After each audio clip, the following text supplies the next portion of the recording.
சகோதரர்களே வணக்கம். மனிதனின் இடையிலே ஜாதி வேண்டாம். இந்த ஜாதி கொடுமை நம்ம நாட்டில் இருக்கக்கூடாது. அதுக்குதான் நம்மள வந்திருக்குது. எல்லோருக்கும் தெரிய வேணும். 5000-10,000 வருஷங்களுக்கு முன்னே ஜாதி இருக்கல. நம்ம நாட்டில் ஜாதி இல்லை. ஜாதி வந்தது பிரிட்டிஷார் வந்ததுக்கு அப்புறம் தான். நம்முடைய சனாதன தர்மம் கேட்டிருக்குதா? சத்தியம் வத தர்மம் சர அதிதி தேவோ பவ. இந்த சனாதன ധർമ്മത്തിലെ അധിഷ്ഠിതമായ ബ്രഹ്മജ്ഞാനേ ഇത് ബ്രാഹ്മണസ എന്ന ബ്രാഹ്മണസ മാത്രമായിരുന്നു നമ്മുടെ സനാതന ധർമ്മം.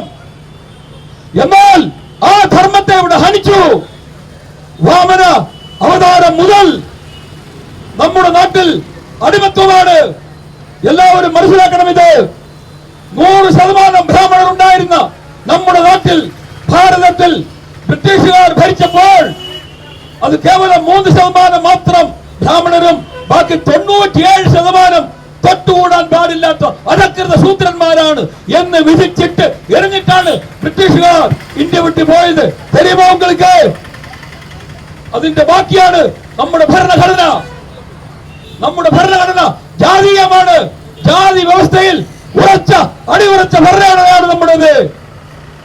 ജാതി എന്താണെന്ന് കൂടി നിങ്ങൾക്കറിയാമോ? ജാതി മനുഷ്യരുടെ ഇടയിൽ ജാതി இருக்கக்கூடுமா? ஜாதி மிருகங்கள் இடையில் இருக்கலாம். ஏனால் மிருகங்கள் இடையிலே ஆனா குதிரை கரடி பசு பட்டி பூச்சா இதெல்லாம் இருக்குது. அது தரந்தரிச்சு அறியதற்கு ஜாதி இருக்கலாம், ஜாதி சொல்லலாம். மனிதன் இடையிலே மனிதன் இல்லாமல் இரண்டாவது ஒரு வர்க்கம் யாராவது சொல்லி சிட்டி டைம் முதல்ல இந்த டைம் வரையில யாராவது சொல்லி கேட்டிருக்கிறாங்க? பின்ன ஏன் ஜாதி மனிதன் இடையிலே வரணும்? கேட்க கூடாதா? யாருக்கும் மனிதன் இடையில ஜாதி இருக்கக்கூடாது. மனிதன் இடையில மனிதன் தான். ஒரு காரி கூட கேட்டுக்கோ. நாய்க்கும் நரிக்கும் பூட்டிக்கும் பட்டிக்கும் அம்பலத்தில் காராம் சேத்திரத்தில் காராம் மனிதனுக்கு ஏறக்கூடாதா? எங்கிருந்து வந்த தொழிலே? இது தெரிவிக்குதான் நம்ம வந்திருக்குது. எல்லாரும் தெரியணும். நம்ம ஊரில் எல்லாரும் சர்வரும் பிராமணர். அது தெரிவித்து நம்ம போறது. தாழ்ந்தவர் யாருமே இல்லை, எல்லாரும் உயர்ந்தவர். அதுக்காகத்தான் 97% சூத்திரன்மார் பிரிட்டிஷுകാർ വിധിച്ചെറിഞ്ഞു പോയപ്പോൾ നമ്മുടെ സുപ്രീം കോടതി പരമോന്നത നീതിപീഠത്തിന്റെ വിധി നിങ്ങൾക്ക് தெரியுமா? മനുവിന്റെ പേരിൽ അടിച്ചേൽപ്പിച്ച ജാതി വ്യവസ്ഥ ഇന്ത്യയുടെ പേരിലുള്ള ഏറ്റവും വലിയ ശാപമാണെന്നും അത് എത്രയും പെട്ടെന്ന് ഇവിടെ നിർമ്മാർജ്ജനം ചെയ്യുന്നുവോ അത്രയും നമുക്ക് നല്ലതാണെന്ന് നമ്മുടെ പരമോന്നത നീതിപീഠത്തിന്റെ പല വിധികൾ കിടക്കാനിവിടെ കേട്ടിട്ടുണ്ടോ ആരെങ്കിലും? നമ്മുടെ ക്രൂരന്മാരായ രാക്ഷസന്മാരായ ഭരണാധികാരികൾ അത് താഴോട്ട് വിടുന്നില്ല. അതുകൊണ്ടാണ് നിങ്ങൾ ആരോ അത് കേൾക്കാത്തത്. അത് നിങ്ങൾ കേട്ടാൽ മനുഷ്യന്റെ ഇടയിൽ മനുഷ്യ മൃഗങ്ങൾ ഉണ്ടാവുകയില്ല. അതുകൊണ്ടാണ് ഇതാരും കേൾക്കാത്തത്. ജാതി എന്താണെന്ന് നിങ്ങൾ അറിയണം. ജാതി മൃഗീയമാണ്. ജാതി ചിന്തയും മൃഗീയമാണ്. ജാതി വ്യവസ്ഥയിൽ കുറച്ചുപേർ മാത്രം മനുഷ്യരും ബാക്കിയെല്ലാം മൃഗങ്ങളും. നിർത്തണം ഈ ആചാരം. ഇത് വിളിച്ച് അറിയിക്കാനാണ് നമ്മൾ വന്നിരിക്കുന്നത്. ഇതിനു വേണ്ടിയാണ് സൃഷ്ടികർത്താവായ ശ്രീ ബ്രഹ്മദേവൻ ആദികാലം മുതൽ ഈ നിമിഷം വരെ സൃഷ്ടികർത്താവ് ബ്രഹ്മദേവൻ അല്ല എന്ന് ആരെങ്കിലും പറഞ്ഞു കേട്ടിട്ടുണ്ടോ? പഞ്ചഭൂതാത്മകമായ 5 തലയുള്ള ശ്രീ ബ്രഹ്മദേവന്റെ 9 അടി ഉയരവും 900 കിലോഗ്രാമിൽ കൂടുതൽ ഭാരവുമുള്ള പഞ്ചലോക വിഗ്രഹമാണ് നിങ്ങളുടെ മുമ്പിൽ ഇരിക്കുന്നത്. സൃഷ്ടികർത്താവായ ബ്രഹ്മദേവന്റെ മക്കളിൽ വ്യത്യാസമോ? ഇതാര് പറഞ്ഞു? ഉച്ചനീചത്വമോ?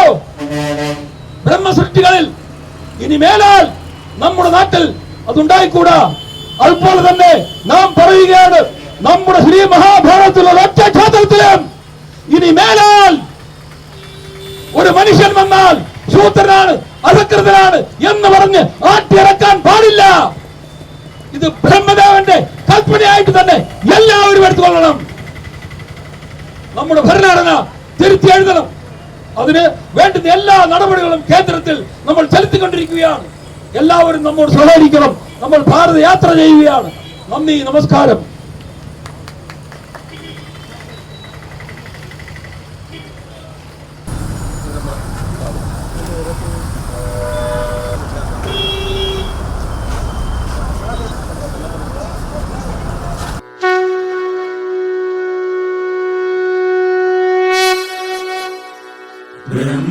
ब्रह्मज्ञानेति ब्राह्मणः सत्यं वद धर्मं चर अतिथिदेवो भव ब्रह्मज्ञानेति ब्राह्मणः सत्यं वद धर्मं चर अतिथि